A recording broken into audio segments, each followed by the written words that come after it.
Target ఇక్కడ కూడా compromise ఏం లేదమ్మా. టాప్ ఎన్ఐటి అనేటప్పటికి లాస్ట్ బ్రాంచ్ అయినా నాకు పర్వాలేదు అని వెళ్ళిపోయే వాళ్ళు ఉన్నారు. మోడర్న్ ఫిజిక్స్ ట్రాక్ అంటే 2-3 చాప్టర్లు కలిపి పీవైక్యూస్ చేయాలి డిసెంబర్ లో. అది కూడా టార్గెట్ పెట్టుకోండి. డిసెంబర్ డిసెంబర్ 20 పీవైక్యూ ఈ చాప్టర్ లో కాబట్టి ఈ ఫార్ములా ఈ కాన్సెప్ట్ అప్లై అవుతుందని మీకు తెలుసు. కానీ జేఈ ఎగ్జామ్ లో ఆ 25 క్వశ్చన్స్ ఎన్ఐటీస్ లో నాకు సిఎస్ఈనే కావాలి అనుకుంటే నీ మార్క్స్ లో ఎలాంటి కాంప్రమైజ్ ఉండకూడదు. 240 నుంచి 210 మార్క్స్ వరకు నీకు రావాల్సిందే. Your marks should be 240 to 210 marks ఇక్కడ పెట్టుకుందాం. నీ మార్క్స్ అనేవి 240 నుంచి 210 మార్క్స్ కంపల్సరీగా ఉండాలమ్మా. ఇది క్రైటీరియా.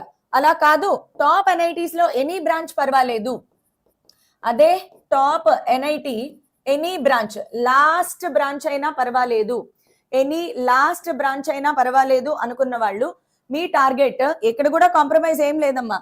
టాప్ ఎన్ఐటి అనేటప్పటికి లాస్ట్ బ్రాంచ్ అయినా నాకు పర్వాలేదు అని వెళ్ళిపోయే వాళ్ళు ఉన్నారు. బికాస్ ఎన్ఐటి వరంగల్ లాంటి చోట నువ్వు కెమికల్ చేసినా నీకు క్యాంపస్ ప్లేస్మెంట్ ఉంటుంది, నువ్వు ఈసీఈ చేసినా క్యాంపస్ ప్లేస్మెంట్ ఉంటుంది, బయోటెక్నాలజీ చేసినా క్యాంపస్ ప్లేస్మెంట్ ఉంటుంది. సో ఇక్కడ కూడా కాంప్రమైజ్ అయ్యేది ఏమీ లేదు. నీకు 220 నుంచి 200 మార్క్స్ వస్తేనే టాప్ ఎన్ఐటీస్ గురించి నువ్వు ఆలోచించగలుగుతావు. సరే టాప్ ఎన్ఐటీసే కాదు ఇంకా చాలా ఉన్నాయి కాబట్టి ఒక లాస్ట్ ఎన్ఐటీస్ అంటే టియర్ 3 ఎన్ఐటీస్ అనమాట. లాస్ట్ ఎన్ఐటీస్ లో సిఎస్ఈ లేదా ఇక్కడ CSE does not mean only CSE లాంటి బ్రాంచెస్ అనమాట. సిఎస్ఈ, ఏఐఎంఎల్, డేటా సైన్స్ ఇలా రకరకాలు ఉన్నాయి కదా, రోబోటిక్స్ అలా ఏవైనా ఉంటే ఆ బ్రాంచెస్ అనమాట. సిఎస్ఈ అంటే నా ఉద్దేశం సిఎస్ఈ లాంటి డిమాండ్ ఉన్న బ్రాంచెస్ అనమాట. సో సిఎస్ఈ లాంటి డిమాండ్ ఉన్న బ్రాంచెస్ కావాలి అనుకుంటే మాత్రం ఇక్కడ కూడా కాంప్రమైజ్ ఏం లేదు. ఇక్కడ కూడా ఆల్మోస్ట్ 200 నుంచి 180 మార్క్స్. మీరు ఎప్పుడు గమనించుకోండి అమ్మా, ఒక విషయం గమనించాలి. మార్క్స్ తగ్గే కొద్దీ కాంపిటీషన్ రేంజ్ పెరిగిపోతుంది, ర్యాంకుల రేంజ్ పెరిగిపోతుంది. 240 to 210 మధ్యలో తక్కువ మంది స్టూడెంట్స్ ఉంటారు. సో ఇక్కడ ర్యాంకులు అనేవి పెద్ద వేరియేషన్స్ ఉండవు, చాలా వేరియేషన్స్ రావన్నమాట. ఒక్కొక్క మార్క్ కి వేరియేషన్ రాదు. కానీ ఎప్పుడైతే నువ్వు 200 to 180 వస్తావో ఒక్కొక్క మార్క్ కి 4000, 3000 ర్యాంక్ వేరియేషన్ వచ్చేస్తుంది. చాలా ఎక్కువ మంది ఈ రేంజ్ లోకి వచ్చేస్తా ఉంటారు. ఎక్కువ మంది స్టూడెంట్స్ అంటే కాంపిటీషన్ ఇక్కడ పెరిగిపోతుంది. అదే నీకు లాస్ట్ ఎన్ఐటి అయినా పర్వాలేదు, లాస్ట్ బ్రాంచ్ అయినా పర్వాలేదు, అసలు నాకు ఎన్ఐటి అనేది వస్తే చాలు, లేదు ఎన్ఐటీస్ కూడా కాదు ట్రిపుల్ ఐటీ అయినా పర్వాలేదు, నాకు ట్రిపుల్ ఐటీ అయినా పర్వాలేదు అనుకుంటే గనక అప్పుడు మీ టార్గెట్ అనేది ఖచ్చితంగా 150 to 180 ఉండాలి.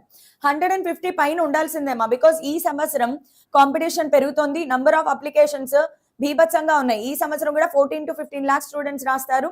అండ్ ఎవ్రీ ఇయర్ స్టూడెంట్స్ యొక్క ప్రిపరేషన్ లెవెల్స్ కూడా పెరిగిపోతున్నాయి.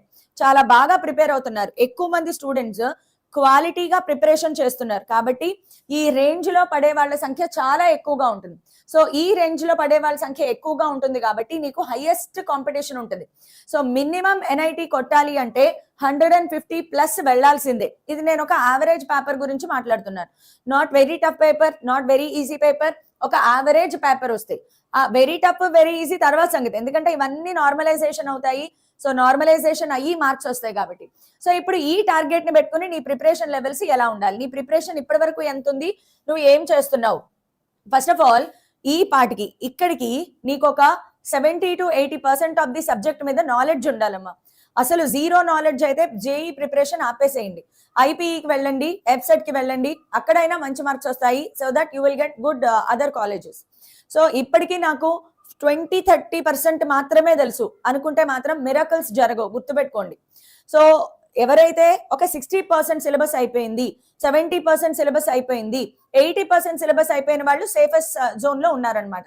సో 60% అయినా మినిమం నీ సిలబస్ ఈ పాటికి కంప్లీట్ అయిపోయి ఉండాలి.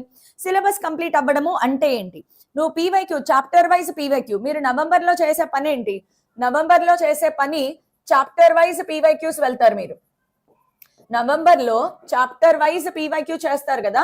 సో చాప్టర్ వైజ్ పీవైక్యూస్ చేసేటప్పుడు అవుట్ ఆఫ్ 10 ప్రతి 10 ప్రాబ్లమ్స్ లో నేను ఒక 6 ప్రాబ్లమ్స్ చేయగలుగుతున్నాను, 4 రావట్లేదు.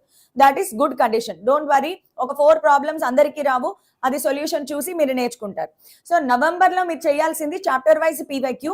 సో చాప్టర్ వైజ్ పీవైక్యూ చేస్తే మీకు ఒక 80% ఆఫ్ సిలబస్ కంప్లీట్ అయిపోయినట్లు. సో నవంబర్ ఎండ్ కి చూసుకోండి, నవంబర్ ఎండ్ కి ఎవ్రీ చాప్టర్ వైజ్ పీవైక్యూ అయిపోవాలి మ్యాథ్స్, ఫిజిక్స్, కెమిస్ట్రీలో. మరి డిసెంబర్లో ఏం చేయాలి మ్యామ్? డిసెంబర్ స్ట్రాటజీ ఎలా ఉండాలి అంటే పార్ట్ సిలబస్, పార్ట్ టెస్ట్లు రాయాలమ్మా. పార్ట్ టెస్ట్ అంటే ఏంటి? ఫర్ ఎగ్జాంపుల్ ఫిజిక్స్ తీసుకున్నారనుకోండి, heat track, modern physics track అంటే 2-3 చాప్టర్లు కలిపి పీవైక్యూస్ చేయాలి డిసెంబర్ లో. అది కూడా టార్గెట్ పెట్టుకోండి, December 1st to December 20th కల్లా, December 1st నుంచి December 20th కల్లా మీకు ఏమైపోవాలి? పార్ట్ సిలబస్ అంటే 2-3 చాప్టర్స్ కంబైన్డ్ వెళ్ళాలన్నమాట. 2 to 3 or 4 chapters, 2 to 3 or 4 chapters PYQ combined గా చేయడం మొదలు పెట్టాలి. ఎందుకంటే చాప్టర్ వైజ్ పీవైక్యూ చేసేటప్పుడు నీకు తెలుసు ఈ పీవైక్యూ ఈ చాప్టర్ లోది కాబట్టి ఈ ఫార్ములా ఈ కాన్సెప్ట్ అప్లై అవుతుందని నీకు తెలుసు. కానీ జేఈ ఎగ్జామ్ లో ఆ 25 క్వశ్చన్స్ ఏ చాప్టర్ నుంచి ఫస్ట్ నువ్వు ఐడెంటిఫై చేయాలి, అక్కడ ఏ కాన్సెప్ట్, ఏ ఫార్ములా, సో అంత డెప్త్ అనాలిసిస్ నీ బ్రెయిన్ అది కూడా ఫాస్ట్ గా చేయాలి. కాబట్టి you have to train your brain for the overall thinking process అన్నమాట. ఓవరాల్ థింకింగ్ ప్రాసెస్ కి వెళ్ళాలి అంటే పార్ట్ టెస్ట్ స్టార్ట్ చేయాలి 2-3 చాప్టర్లు. ఫర్ ఎగ్జాంపుల్ ఫిజిక్స్ లో మెకానిక్స్ ట్రాక్ అంటే motion in straight line, motion in a plane, laws of motion, work power energy, system of particles 5 చాప్టర్లు కలిపి టెస్ట్ రాయడం రాయాలి. లేదా kinematics 1D 2D laws of motion ఒక test, system of particles, gravitation, oscillations ఇంకొక test, heat track మొత్తం, heat track అంటే ఏంటి? Thermal properties of matter, thermodynamics, KTG 3 కలిపి టెస్ట్. అలాగే మ్యాథ్స్ లో కూడా అంతే, మొత్తం క్యాలిక్యులస్ అంతా ఒక టెస్ట్, మొత్తం ట్రిగ్నోమెట్రీ అంతా ఒక test, so probability, permutations and combinations ఇవన్నీ కలిపి ఒక టెస్ట్. ఇలాగా చాప్టర్లు కంబైన్డ్ టెస్ట్లు రాయడం మొదలు పెట్టాలి. అది కూడా December 20th కి ఖతం అయిపోవాలి, ఖచ్చితంగా December 20th కి ఖతం అయిపోవాలి. మరి December 20th తర్వాత నుంచి ఏం చేస్తారు? December 20th నుంచి January 1st వరకు తీసుకోండి. January 1st వరకు, December 20th నుంచి January 1st లేదా 5th వరకు అనుకోండి. ఒక 5 రోజులు అటు ఇటు వేసుకోండి, బఫర్ డేస్, నో ప్రాబ్లం. ఇప్పుడు ఈ టైంలో ఏం చేయాలి అంటే ఈ టైంలో ఫుల్ లెంత్ మాక్ టెస్ట్లకి వెళ్ళిపోవాలి. వీలైతే ఇక్కడ కూడా ఫుల్ లెంత్ మాక్ టెస్ట్లు రాయాలి, నువ్వు ఇక్కడ ఫుల్ లెంత్ మాక్ టెస్ట్లు రాయాలి. కానీ వీక్లీ ఒకసారి రాస్తే చాలు. కానీ ఇక్కడికి వచ్చేటప్పటికి మాత్రం ఎవ్రీ 2 days కి ఒకసారి, ఎవ్రీ 2 days కి full syllabus revision, full syllabus revision, full syllabus mock tests, full syllabus mock tests. Mock టెస్ట్లు రాయకుండా మీరు అస్సలు జేఈ మెయిన్స్ కి వెళ్లే సమస్య లేదు. Formula revision, full syllabus revision. So ఇలా డివైడ్ చేసుకోవాలి, chapter wise, part wise, full. So ఇలా 3 steps లో మీరు వెళ్లాల్సిందే. ఈ 3 steps ఫాలో అవ్వండి, ఖచ్చితంగా మార్క్స్ లో ఇంప్రూవ్మెంట్ వస్తుంది.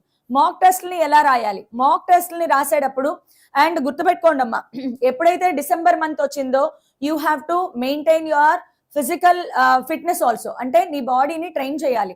జేఈ మెయిన్స్ ఎగ్జామినేషన్ కి తగ్గట్లుగా నీ స్లీప్ టైం మెయింటైన్ చేయాలి, నీ ఫుడ్ ఇంటేక్ టైం మెయింటైన్ చేయాలి. సో ఖచ్చితంగా హెల్త్ మీద చాలా వర్కౌట్ చేయాలి. సో హెల్త్ బాగా చూసుకోవడానికి పర్ఫెక్ట్ స్లీప్ టైం మెయింటైన్ చేయండి.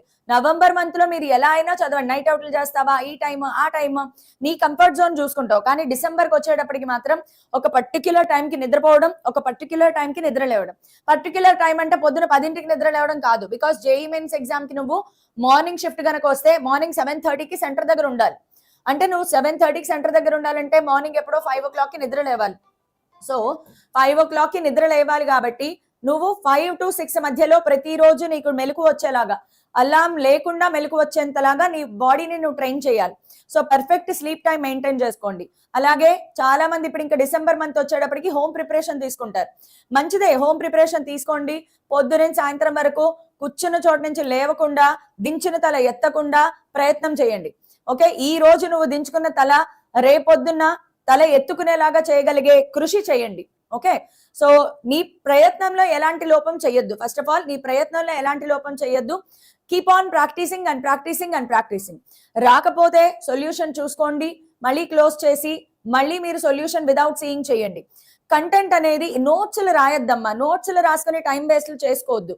నోట్స్లు రాయడం అనేది ఉండకూడదు. ఇంకా ఓన్లీ ఫార్ములా ప్రాక్టీస్ చేయడం, ప్రాబ్లమ్స్ ప్రాక్టీస్ చేయడం, ఎవ్రీథింగ్ ప్రాక్టీస్. చదవడం అనేది తక్కువ ఉండాలి, ప్రాక్టీస్ అనేది ఎక్కువ ఉండాలి. మీ చేతి గీతలు, నేను ఎప్పుడు చెప్తా ఉంటాను, నీ చేతి గీతలు అరిగిపోయేంతలా కష్టపడు, నీ తలరాతలు నువ్వే మార్చుకో. రాతలు మార్చుకోవచ్చు, కష్టే ఫలి. కష్టపడాలి, డెడికేషన్తో కష్టపడాలి, కన్సిస్టెంట్ గా కష్టపడాలి. సో ఇలా చేస్తే చాలు, మీకు ఖచ్చితంగా మంచి ర్యాంక్ వస్తుందమ్మా. ప్రయత్న లోపం లేకుండా ప్రయత్నం చేయండి.